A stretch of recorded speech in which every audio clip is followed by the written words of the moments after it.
Imagine, if you will, a podcast journeying beyond that which is known to man. It exists in both fandom and discovery, in viewing and critiquing. My name is Matt Hurt. Welcome to Anthology.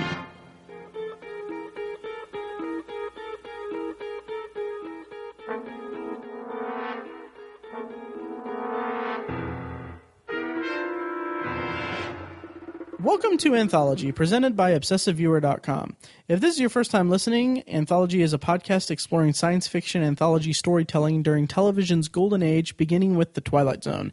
Each episode, I take 2 episodes of the show, give a summary of the plot, which includes spoilers.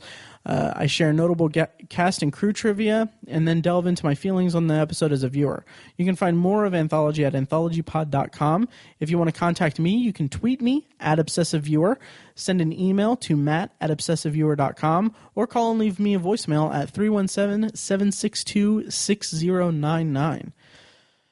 Today I'll be discussing episodes 7 and 8 of The Twilight Zone, The Lonely and Time Enough at Last. But first I want to talk about a couple things before I get into those discussions. I do want to mention that I watched Forbidden Planet recently. If you listen to the first episode of this podcast, Forbidden Planet, I mentioned that the actor who played Mike Ferris in the pilot episode of The Twilight Zone, Where Is Everybody? He appeared in Forbidden Planet. Forbidden Planet was released in 1956. It was like one of the first big budget science fiction films. It was actually, a lot of it heavily influenced Gene Roddenberry in creating the original Star Trek television series, and I really loved it. I really enjoyed it. If you're in the Indianapolis area, the Artcraft Theater in October is having a sci-fi frenzy or sci-fright frenzy, something like that. They're having a marathon that includes Forbidden Planet. I'm going to definitely check that out, and just to see it on the big screen. But anyway, the actor who plays Mike Ferris in the pilot episode of The Twilight Zone, Earl Holliman, he appears in Forbidden Planet as the cook of the ship. The movie's about just this crew aboard the ship that goes to a planet and finds the sole survivor of a colony there. It's a really good movie, but I mean, Earl Holliman is really good in it. There's a lot of, you can tell that he was kind of thrown in as comic relief, and he plays that really well. Like, if you remember the first episode of The Twilight Zone, he plays up the comedy pretty well there, or at least the charm, I guess, of his character. In Forbidden Planet, he's kind of a drunk, but he's kind of minded, or he kind of has in mind the crew's happiness he keeps that in mind. I mean, so it's a good movie. He's really good in it, so I recommend it. Also, last thing before I get started, I got some feedback, and that was awesome. I got a tweet from a listener. I'm loading it up now. Victor. He said that he found the show through another Twilight Zone podcast. Great job. Looking forward to hearing your first impressions of each episode. Which I really appreciate, because because I'm kind of just flying by the seat of my pants here. And the other Twilight Zone podcast he mentioned was the guys at Twilight Pone, which I'm really looking forward to digging into and checking out. And then also, that same day, like hours later, we got some feedback on the Twitter, or on the Facebook page for Anthology, which you can find at facebook.com/anthologypod. It's a good way to reach me if you have any feedback or any comments about episodes I'm going to bring up that you want to throw in for, or throw your thoughts into, that I can throw into this episode. But anyway, Joseph wrote on the Anthology podcast Facebook page. He said, as a big Twilight Zone fan who has listened to every Twilight Zone podcast out there, I must say I'm pleased by this new project. You're doing great as a one-man show. I suggest reaching out, or at least listening to the other podcasts or the other episodes of these shows for some more perspective/opinions. I really appreciate that, Joseph, because I'm really not necessarily self-conscious, but I'm very nervous. I was very nervous going into this endeavor as holding down a one-man show. So I really appreciate that, and I look forward to hopefully not disappointing you in the future. And I do have some plans to reach out to some other Twilight Zone podcasters to see about collaborations or bonus episodes and interviews and stuff like that. Right now, I'm just trying to get the first season out and everything. I'm recording this the day before I'm releasing it, which I didn't want to do. I didn't want to get behind that much because I wanted to have a nice backlog. So anyway, so thank you to Victor and to Joseph for reaching out and contacting me. And now on to my thoughts and feelings on The Lonely and Time Enough at Last. All right, so first up this week is The Lonely. It was aired November 13th, 1959. It was actually the first episode in the production schedule of The Twilight Zone after the pilot episode, Where Is Everybody? All right, I'm going to start off by reading a summary of the plot from the book The Twilight Zone Companion by Mark Zicree. And here we go. Allenby, the captain of a supply ship that travels the solar system, takes pity on Corey, who's serving a 50-year sentence for murder, and leaves him a box containing Alicia, a robot that looks and sounds exactly like a woman. Initially, Corey is repelled by the robot, but eventually his heart melts and he falls deeply in love with her. 11 months pass, and then one day the supply ship lands. Allenby tells Corey he's received a full pardon and that they've come to get him. But there's a hitch. Corey can only take 15 pounds of gear, and Alicia weighs more than that. Corey refuses to leave her behind, claiming that she's a woman. Reluctantly, Allenby draws his gun and shoots Alicia full in the face, revealing a mass of smoldering wires. He tells Corey, "All you're leaving behind is loneliness." Stunned, Corey replies, "I must remember that. I must remember to keep that in mind." This episode stars Jack Warden as James A. Corey. He was born in Newark, New Jersey, but he was raised in Louisville, Kentucky. He was expelled from high school for fighting, and from there he went into professional boxing under the name Johnny Costello, which was his mother's maiden name. He didn't make much money, so he joined the Navy. For most of his 3 years in the Navy, he served in China. In 1941, he joined the Merchant Marine, which is a fleet of U.S. civilian-owned merchant vessels operated by either the government or the private sector that engage in commercial or transportation of goods and services in and out of the waters of the United States. A year after that, he joined the Army and became a paratrooper in the 101st Airborne Division. He actually missed out on the D-Day invasion of Normandy due to a broken leg from a practice jump. But while he was recuperating from those injuries, he read a play that moved him so much that he decided to become an actor after the war. He went on to fight in the Battle of the Bulge, and then after he was discharged, he moved to New York City to pursue acting on the GI Bill. He went to acting school, then joined a theater company, and from there, his first television, after working a lot in the theater company and everything, his first television role was in 1948, but he continued working on stage and everything. In 1951, he made his film debut in an uncredited role in You're in the Navy Now. The Lonely was his first of 2 appearances on the Twilight Zone, the other being Season 1's The Mighty Casey, which will be discussed in episode 18 of this podcast, which will actually be the season finale of the podcast. I'll talk more about his acting career in that episode. Co-starring in this episode is Jean Marsh as Alicia. This was her only episode of The Twilight Zone, but it's really interesting because she's one of only 3 actors who appeared in both The Twilight Zone and Doctor Who. The other 2 are Harold Innocent, who was in Season 2, Episode 29, The Obsolete Man of The Twilight Zone, and Terrence DeMarney, who was in Season 3, Episode 31, which was called The Trade-Ins. That isn't Jean Marsh's only connection to Doctor Who. She was actually married to John Pertwee for I think 5 years before he became, sometime before he became the 3rd Doctor. She was born in London, and she became interested in show business when she took dance and mime classes as therapy for a childhood illness. I did some Googling, and I couldn't really figure out, or I couldn't find what that illness was. She appeared in a couple episodes of Doctor Who, and had a busy theater and television career. She starred in the sitcom spinoff of 1980's 9 to 5. Which ran for 5 seasons. She was also in 1985's Return to Oz and 1988's Willow. She's probably best known for co-creating and starring in Masterpiece Theater's Upstairs, Downstairs, which I don't know much about, but I think it was something of a precursor to Downton Abbey. I don't think there was they have anything at all in terms of commonality between creative forces, but it's worth noting that in 2010, revival of Upstairs Downstairs was brought to the screen, but after Downton Abbey became such a big hit, the revival of Upstairs Downstairs was canceled. And it was also it's the second series of Upstairs Downstairs, the revival of it. Jean Marsh had suffered a stroke and a heart attack that kept her from being in it as much. But she's still alive, and she was in her most recent credit. It was in an episode of the British mystery show Grantchester last year. Rounding out the cast for this episode is John Denner as Captain Allenby. This is the first of 3 Twilight Zone episodes for John. He was also in season 3, episode 12, The Jungle, in a starring role. Both of these are in starring roles, actually. And season 5, episode 32, Mr. Garrity and the Graves.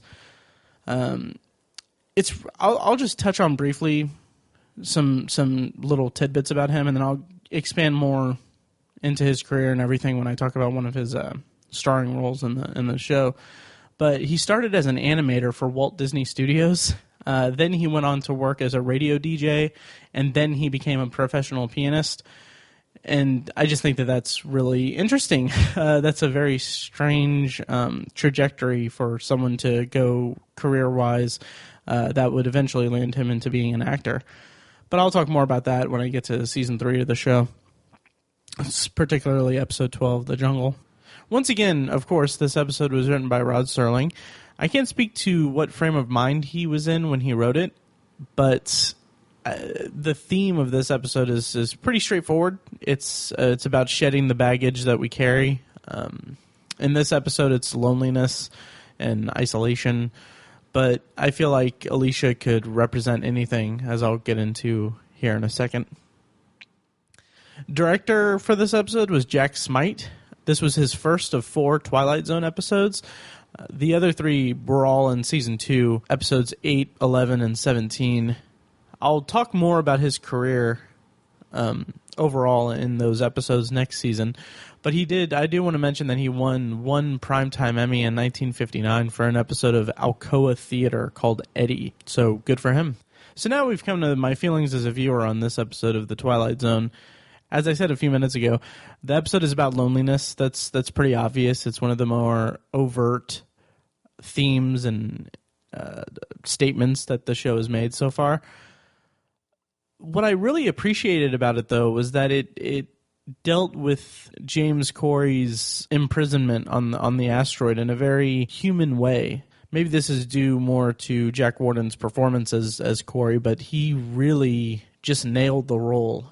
And the writing was very strong for him in this episode because he ran the gamut of emotion. You felt his painful isolation and his gleeful anticipation when he saw the spaceship landing, and you felt how angry he was when he was clinging to the hope of bringing Alicia back with him. It was just a very dense performance of a very dense character in a 25-minute episode. It was actually pretty incredible on his part. Maybe, I would probably say that this may be my favorite performance so far in these first handful of episodes so far. I still do have a soft spot for Earl Holliman in the pilot, though. This episode is also surprisingly upbeat. I mentioned this before, but I see Alice as a metaphor for Corey's isolation, really. Like I said, it's a more overt metaphor being spoken here, but I really liked that the main question that confronts him isn't whether he should stay with her or leave. That actually doesn't even come up hardly at all. It's whether he should embrace his loneliness or shed it in favor of a normal life. And he eventually comes to the realization after Allenby shoots her in the face that he needs to keep perspective of his humanity. And that's a powerful statement in this episode. It's very strong. It's a very strong statement about human contact and how this episode overall is about why we need human contact and why isolation is no one's favorite thing, really. And also, I felt it was unique that they framed it around a convict without going into much detail about his crime. It gave the character depth without risking the likability. If you listen to last week's episode, you'll know that I wasn't too fond of Walter Bedecker in Escape Clause because he was just way too unlikable. Here, there's a better balance with James Corey. You know that he's a murderer, but there's just references to him being or having murdered out of self-defense. And then that's just almost a throwaway line, but it's kind of sits with you, like thinking like, okay, well, I can get behind liking this character. And the kind of bond between Allenby and Corey is pretty interesting. It's a bit one-sided, but you can kind of sense how Allenby's conflicted about leaving the guy there and kind of feeling down about the guy because he only has in that first scene where they drop off Alicia. It's like he's got 15 minutes and Allenby's just basically, Corey is just basically pleading with him to stay, just to play a game of cards. It's kind of sad, and it really hammers home the isolation storyline of the character. The concept of this episode is also just really incredible. This takes place in a future where criminals get sent to asteroids. This episode establishes a world that's rich enough to fill a movie or a novel, and it's making it so contained to the 25-minute runtime is really, it's perfect for it. I mean, I would love to see this concept of criminals and this futuristic criminal justice system that is so cruel in its practices being explored more in this concept of being so far isolated from all of humanity. I would love to see it explored more, and I'm sure that there's been plenty of science fiction written in this kind of setting and this kind of world. I'll actually have to look into a little bit.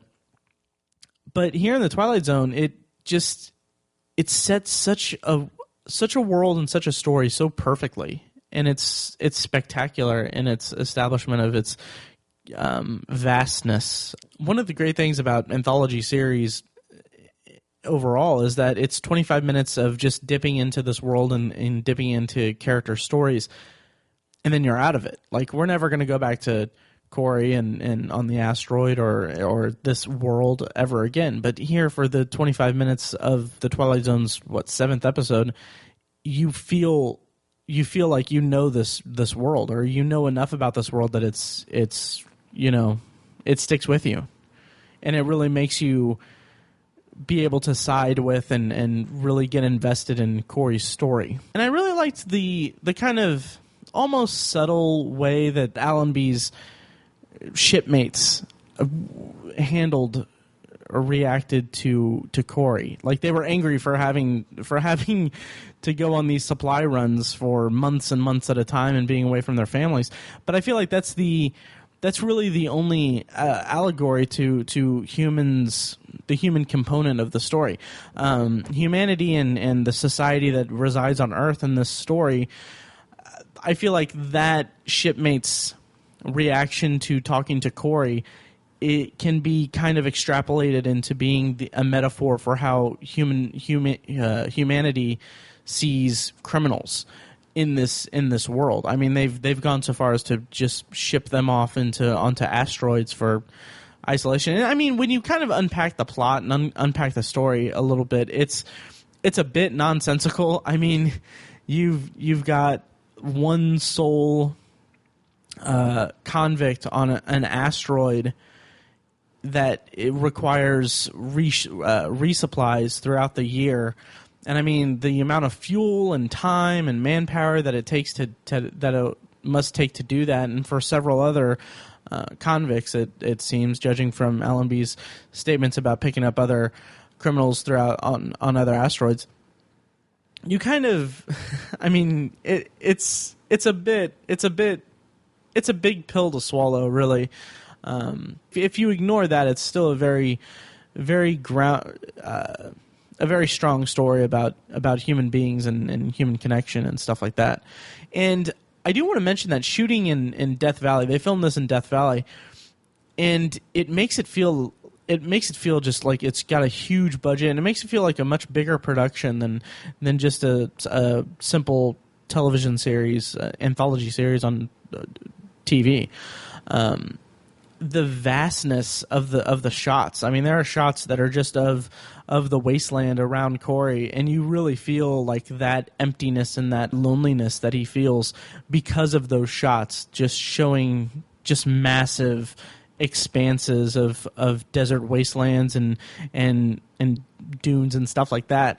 It's just he's got this one little shack and this car that can really go nowhere, really, when you think about it, because I don't know, he just drives like he's got a big playground on which to drive, but what's the point? Like, they even mentioned that in the episode. What's the point in driving around if you don't have a destination? Oh, on the whole, this episode really painted a really interesting picture of humans and how we view criminals, and it's a nice allegory for the criminal justice system and you know, locking away criminals without really a second thought or anything like that. I mean, I feel like this episode is just a really strong episode on its own in terms of its story of human contact and having this really cruel and unusual type of imprisonment. It's very fascinating, and it creates a world that I would love to revisit at some point, and I assume I'd have to find a different medium, but it feels like this world that resides in the Lonely is one that would be very worth exploring fully. And something else I really enjoyed about this episode is that it didn't make this grand statement about AI or robots or the consciousness of, you know, artificial intelligence or anything like that. It was just, like I said, Alicia is just kind of a metaphor for whatever Corey is putting into her in terms of his personal demons, really. She's a kind of catch-all for his innermost demons and his not growing insanity, but grasping. It's his one foothold into sanity left over from being isolated for so long. And the way that it's depicted in the episode is that she is really just a vessel for his loneliness. He's on his last leg of sanity. He's on his last. He's barely grasping his sanity, and through her, he is pouring all of his loneliness and isolation into her, and that's what she represents. And I feel like that's a very smart move in terms of it's incredibly smart writing on Sterling's part, because you can really take this template and put into, as a viewer, you can put into Alicia and this story that's being told. You can put into Alicia whatever personal demons you have or personal issues you're trying to work out. Also, it's kind of a nice morality tale. It's because it ends on the note of Corey, Alan B telling Corey that he needs to keep in mind that, you know, he needs to let go of his loneliness and stuff like that, and not let it weigh him down. It's the most straightforward type of cautionary tale as I can imagine in a Twilight Zone episode, because he's telling him that Alicia is his loneliness, and his loneliness is weighing him down. As the viewer, you can put in anything. I assume if you're depressed or dealing with personal issues, you can kind of see it as you can input those feelings into Alicia's depiction in the show, and can resonate with you in a big way, really. Before I move on to trivia and all that, I do want to mention that everyone in this episode pronounced robot as robot, and I thought that was just amusing. I don't really know. I don't have anything more to say about that, except that it just got a little chuckle out of me. Yeah, and also this is completely baseless. It has nothing. I don't know what point I'm trying to make here or whatever, but I think it's kind of an interesting coincidence that the main character's name is James A. Corey, and although it's not spelled the same way, there is a book series called The Expanse that it's about to actually be a television show on Sci-Fi in December. It's a kind of a very, no pun intended, expansive space opera. I'm actually really excited about the TV show. I might I don't want to commit myself to doing a podcast about it, but I might. But it's got 5 books. But anyway, the authors of the book of the book series are these 2 guys named Ty Frank and Daniel Abraham, and they write under the pen name James S.A. Corey. And I thought that was an interesting coincidence because a lot of the Expanse, a lot of the drama in the Expanse has to do with colonizing the solar system. It takes place in a future where we haven't mastered interstellar travel, but we have mastered traveling around our solar system, and we've colonized the asteroid belt. And there's a lot of personal conflict between different factions, like people that were born in the asteroid belt and reside there are called belters, and they're slightly different. The gravity kind of changes their appearance to they're very tall and very elongated limbs and stuff like that. It's very slender. It's a really fascinating book series. I'm reading book 3 now, but anyway, I do want to mention really quickly that this episode is kind of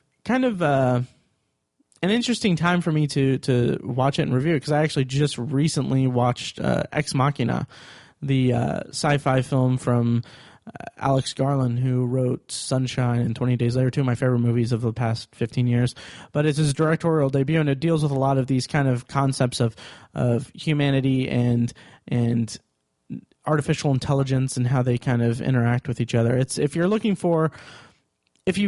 watching this episode and you're kind of not feeling or you want to explore the concepts of humanity within artificial intelligence and whether they're human or not, I definitely recommend checking out Ex Machina. It's a really cool, really good movie, really fantastic movie, actually. As far as trivia for this episode, I mentioned earlier that this was filmed in Death Valley, and of course it was insanely hot during filming. And since they wanted to show that the characters were, dripping sweat, and to demonstrate how awful the conditions on that were, but they wanted to display that the characters were sweaty and all that stuff. But it was so hot filming in Death Valley that the sweat effects that are normally achieved by mixing the makeup effects are mixed with water and oil. They actually had to. What was happening was that it was so dry and so arid there that the water was just kind of just evaporating off the skin. So they couldn't really get a base like sweat effects there because it was just so dry.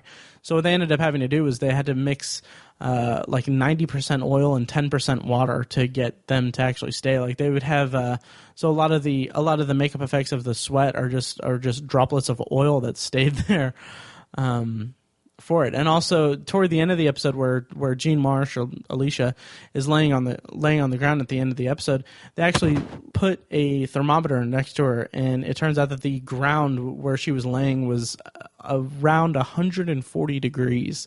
It sounds like just ridiculous conditions to film in. And director of photography George Clements, he actually collapsed from the heat while he was setting up a shot. I think he was on a maybe not stepladder, but he was on a crane or something, and he collapsed and fell to the ground.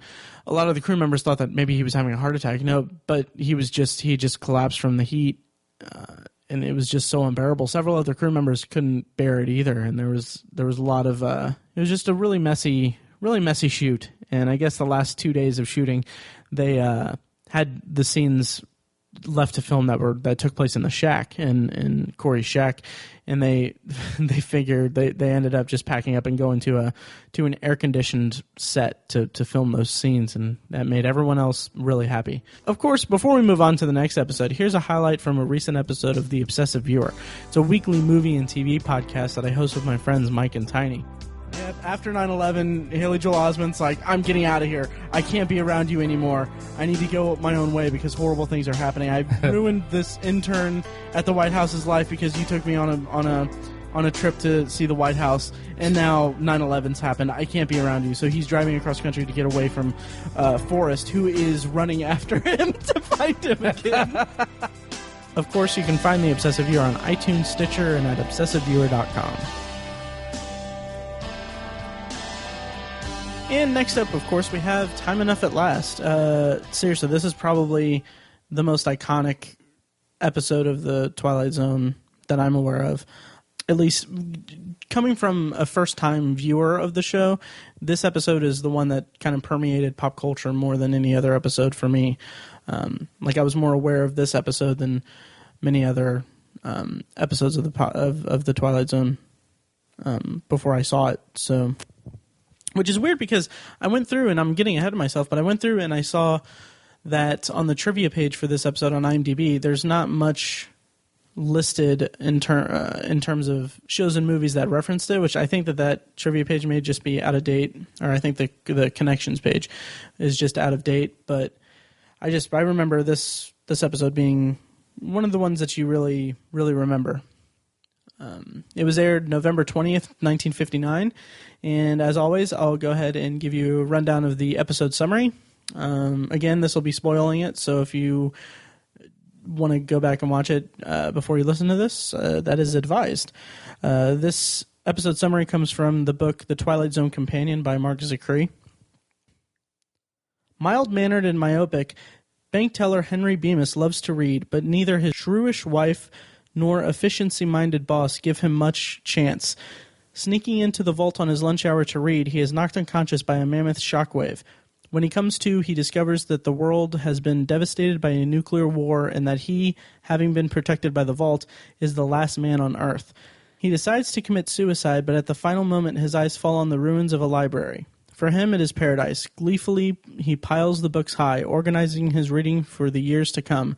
But as he settles down to read the first book, his glasses slip off his nose and smash, trapping him forever in a hopelessly blurry world. This episode starred Burgess Meredith as Henry Bemis. He's best known for his role as Mickey in the Rocky franchise, but he's also known for the Penguin in the old Adam West Batman series and movie. And then previous to Twilight Zone, he starred in an adaptation of Mice and Men back in 1939. He played George, and it's kind of funny. I don't know if this was an intentional reference from Serling or not, but in the closing narration, Serling opens it with the best laid plans of Mice and Men and Henry Bemis, and then he goes on to his narration. I don't know if that's intentional or not, but I would think that it would be kind of a nice little tongue-in-cheek thing. This isn't Burgess Meredith's only episode of The Twilight Zone. He went on to be on 3 other episodes, and he also appeared in 2 episodes of Night Gallery. And then he was also in 1 episode of Tales of Tomorrow, which was another science fiction anthology show. I think it predates Twilight Zone. And writer for this episode is Rod Serling. This was his personal favorite episode, but this episode was based on a short story by Len Venable. This was the first episode. I'm not sure about production order, but this is the first episode to air that was based on an existing work. If you're interested in the short story, you can find it being read by Tom Elliott of the Twilight Zone podcast on the Twilight Zone podcast's feed. From what I understand, I haven't gotten a chance to listen to it or read it, but the short story is a bit bare. I think it's a little bit more straightforward. I think Serling in adapting it, Serling made Henry Bemis more well-rounded and more fleshed out. This was one of 12 episodes of The Twilight Zone that director John Bram would direct. He was a German-born director who arrived in Hollywood in 1937. He was signed to a 3-year contract at Columbia and followed by another 3 years at 20th Century Fox. He specialized in suspense thrillers, often with psychological undertones, and kind of involved madness in a lot of his work. I guess this is all pulling from the IMDb biography of him. By the mid-1950s, he segued from directing films to directing television, but he kind of stayed with the more macabre storytelling and stories. He directed a lot of the top episodes of Alfred Hitchcock Presents and The Outer Limits and the Alfred Hitchcock Hour, and then also, of course, The Twilight Zone. He retired in 1968, and he spent the last years of his life confined to a wheelchair and died in 1982 at the respectable age of 89. For this episode, though, he won a Directors Guild Award. So yeah, I'll go ahead and get into my feelings as a viewer on this episode then. I love it. I really do. I don't know if I would say that's my favorite episode so far in the series. I think I'd still hold a soft spot for Walking Distance. I think that there was the more emotionally poignant episode for me. And this episode, but this episode in its own right is great. Burgess Meredith is fantastic. He, as someone who wears eyeglasses, I respect, I sympathize with his plight in this episode. But what he does really well in this episode is he really showcases the transformation of going from this just bookworm guy to the last man on earth to slowly realizing kind of realizing that he's got nothing to live for, and then finding the books. It's just a really well done progression for the character, and he plays it really well, I think. And the thing that I kind of keep coming back to when I go into the Twilight Zone is I try to find the kind of subtext or the messages of the episode and of the story, because I know that one of Rod Serling's big things about starting the Twilight Zone was that he was censored and he wanted to make a show about real world events and stuff like that, but he realized that if he couldn't outright tell stories about what was going on without being censored, he could just as easily make it a futuristic story or a science fiction story and still tell the same story. So I'm kind of conscious of that as I watch these episodes. And what kind of struck me about Time Enough at Last, and this may be completely on the nose and really obvious, but I mean, detecting subtext has never really been one of my strongest suits. But I found that this episode could be a really strong allegory for addiction, which I find kind of weird. I'm a little back and forth with it, because if you subscribe to that theory, I haven't really read up on other people's analysis of this episode, but if you subscribe to the theory that Henry Bemis's story is an allegory for addiction, then that makes literature drugs, which is just kind of a bizarre twist, because But I mean, throughout the episode, at least throughout the first act, he lets his love of reading dictate his life in unhealthy ways. It's probably one of the more straightforward allegories for addiction I've ever seen, or one of the more straightforward metaphors for addiction that I've seen on film. But when you get to the kind of hateful wife and the kind of crude and rash boss, I kind of feel like if you watch it through the lens of this addictive personality,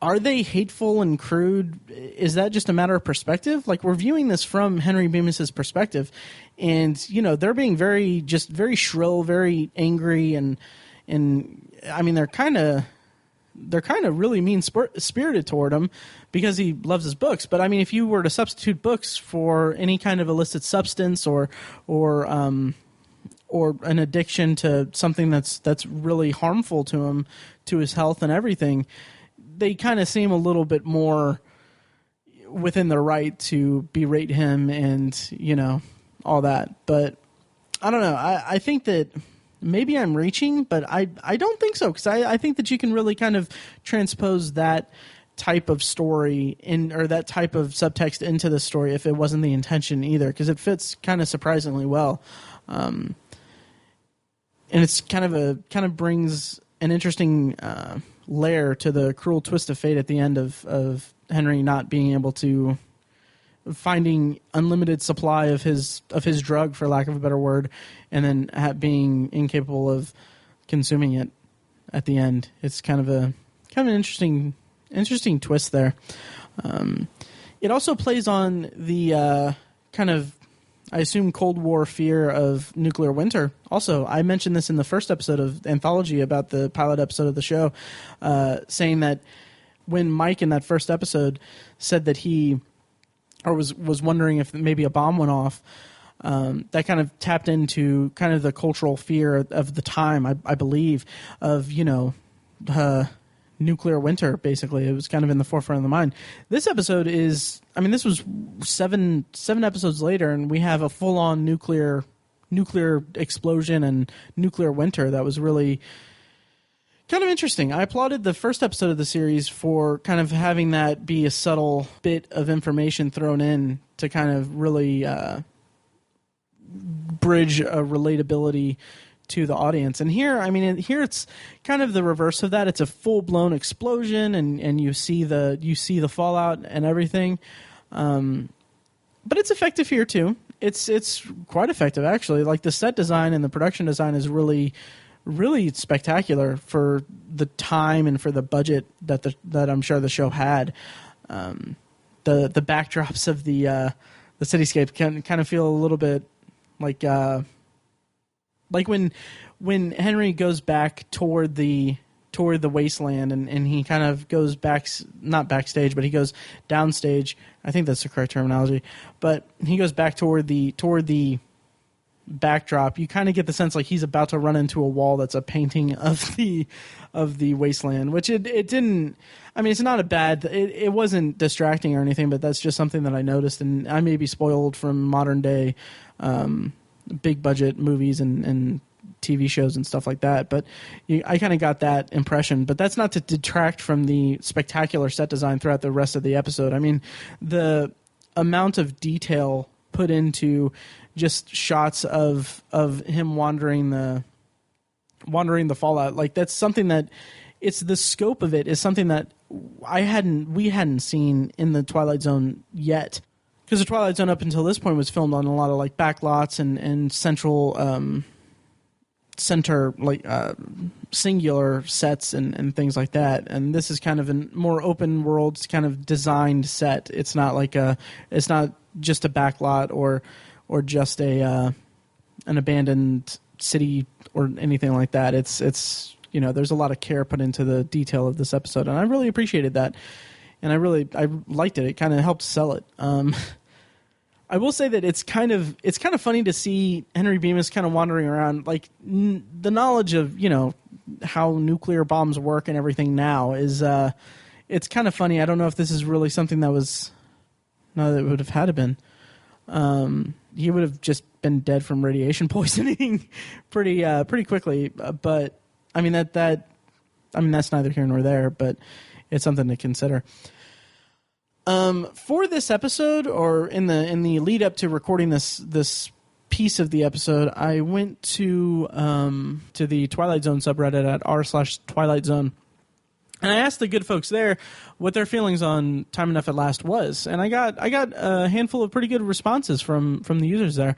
I'll just go ahead and read off the ones that I got from user Dueno Dude. He says, Time Enough at Last is probably my favorite Twilight Zone episode, and the one I've referenced in conversations more than any other.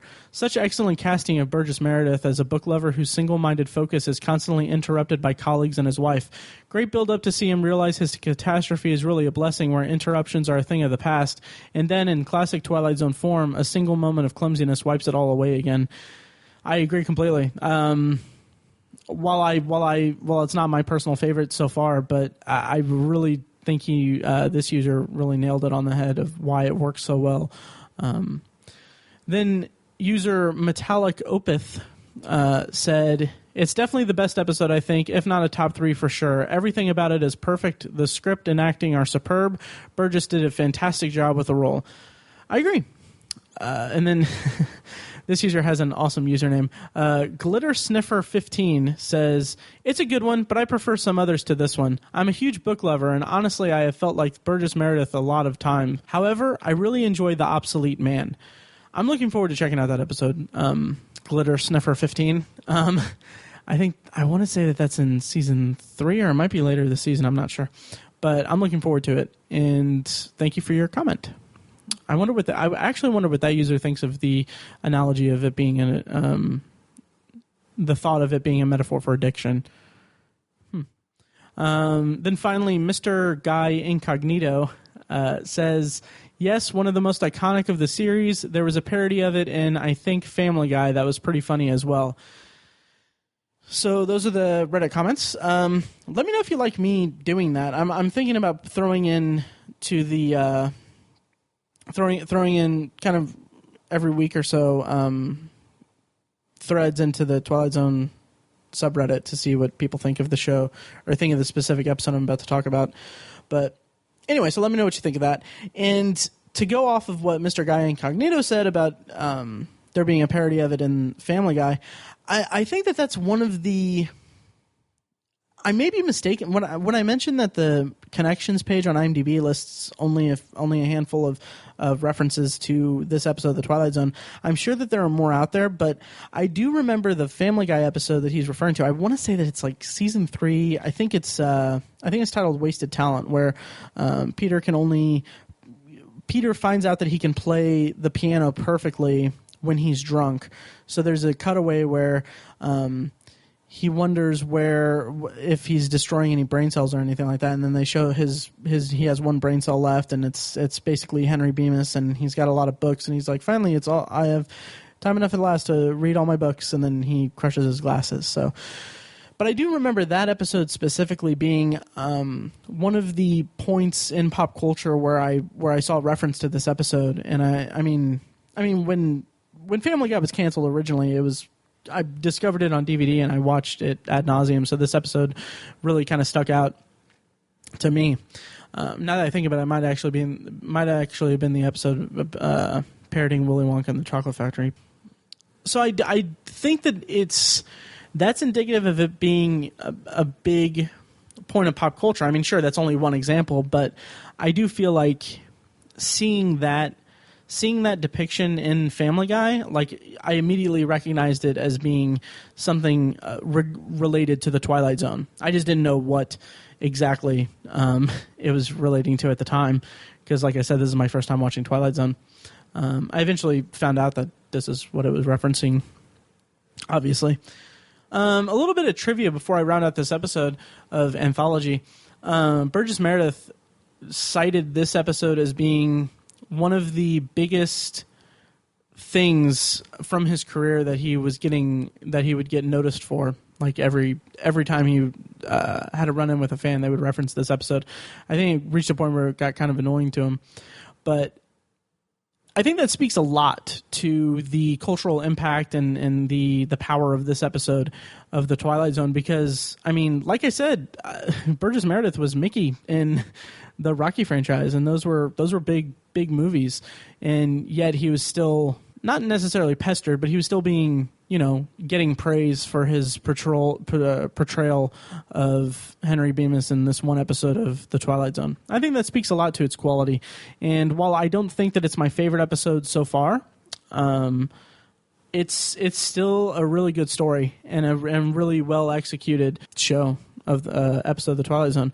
Oh, and I will also say before I close out this segment of the podcast that I really did appreciate the effects, I guess, of the bomb going off when when Henry is in the vault and he's reading, and there's like a big, you hear the explosion and the camera shakes and all that, but before all of that, like a page flips open as if by a wind, and his time clock or his little pocket watch just explodes. And I thought that was a really nice detail added. Even though, I don't really get why his glasses wouldn't have exploded, but then again, you wouldn't have an episode. I'm not trying to nitpick here or anything like that with that and the whole nuclear fallout thing, because, as I said, I think that this episode was more about, I assume that this episode was more about a metaphor for addiction and struggling with that and how it can destroy you and destroy everything around you. I think if you kind of implant that subtext to this episode, it's a pretty powerful statement about, the things that we love how the things that we love could end up being our downfall.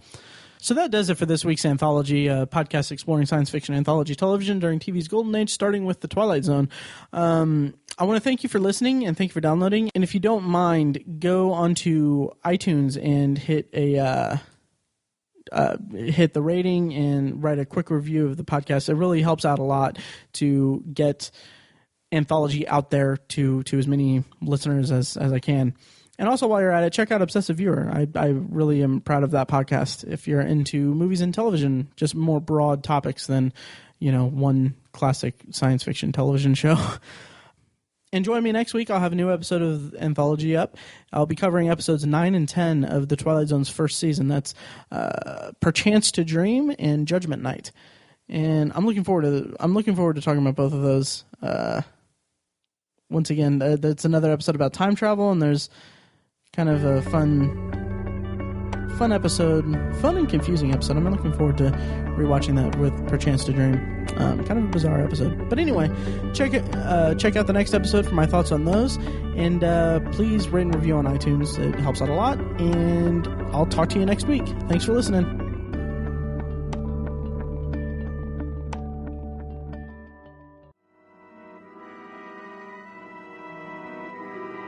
Thank you for listening to Anthology, presented by ObsessiveViewer.com. You can find past episodes of the show at AnthologyPod.com, and please subscribe on iTunes and leave a rating and review. It helps the show out more than you might think. Of course, I crave feedback or conversation of any kind from the audience, so please email your thoughts and feelings about the show to matt@ObsessiveViewer.com. Or you can tweet me at ObsessiveViewer, and make sure you like the Facebook page at facebook.com/anthologypod. Of course, you can also leave me a voicemail at 317-762-6099 for a chance to have it played on the show. If you like what you've heard here, I urge you to check out The Obsessive Viewer, a weekly movie and TV podcast I host with my friends Tiny and Mike. Also check out the Obsessive Viewer blog at ObsessiveViewer.com, where I write movie reviews, TV reviews, and the occasional editorial about the business of entertainment. You can find all of that at ObsessiveViewer.com. If you want even more obsessive content in your life, subscribe to the Obsessive Viewer subreddit at r/ObsessiveViewer, and check out ObsessiveBookNerd.com for book reviews, author spotlights, and a general celebration of reading. Finally, if you're philosophically curious, check out my friend Tiny's side project podcast, The Secular Perspective, which explores the concepts of faith, religion, and existence from the perspective of secular hosts. You can find that at thesecularperspective.com. Once again, thank you very much for listening, and I'll see you next time.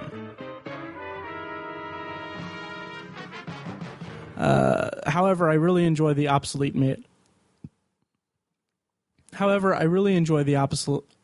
However, I really enjoy the opposite. Wow. However, I really enjoy the obsolete man. It's a world. This episode establishes a rich. This episode establishes a world. Wow. Join the Obsessive Viewer podcast on October 16th, 2015 at the Irving Theater in Indianapolis for The Obsessive Viewer Presents Shocktober in Irvington Part 2. It's a one-night event screening of short horror films from local artists J.P. Leck and Snapshot Productions. There will be giveaways, raffles, interviews with the filmmakers, and so much more. All proceeds will go directly to the Irvington Historical Society. Go to shocktoberinirvington.com for more details, and prepare to be shocked.